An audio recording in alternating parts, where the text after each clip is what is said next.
వచ్చి కొట్టుకుపోతుంటే నువ్వు ఎక్కడున్నావా? నాతో ఏంద్రా పని? నీకు ఇష్టమని పీచు మిఠాయి తెచ్చా. ఏది? గాలికి బీచ్ అంతా ఎగిరిపోయి ఈ పుల్ల వెలిగింది. పెళ్లికి ఏదో ఊరు వెళ్తానన్ను. వెళ్దామనే బస్ స్టాండ్ కి వెళ్ళాకే తెలిసింది పెళ్లి ఆగిపోయిందని.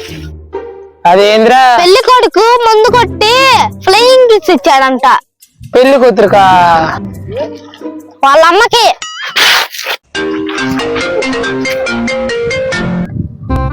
హలో ఆంటీ చెప్పండి. నేనా ఒక యోధుడు పుట్టిన ఊర్లో ఉన్నాను.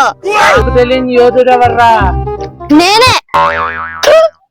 సరే ఆంటీ. ఏందంట్రా?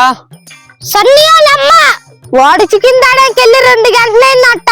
ఫోన్ అంటే స్విచ్ ఆఫ్ అయిందంట. నేను అప్పటికి చెప్పా ఈ వంతుని కింద నీళ్లు ఉంటాయి కదా, నిధులు ఉండవురా అని. నిధులా? రాత్రి ఈ వంతుని కింద సుమారు 50 అడుగుల లోతులో నిధున్నట్టు సన్నిగాడి కల వచ్చిందంట. చూపిస్తానని కిందకి వెళ్ళాడు. ఓహో ఏంటి వాడికి ఈత రాదు కదా? వాడల్లేదురా, కాళ్ళకి తాడు కట్టి నేనే పంపా.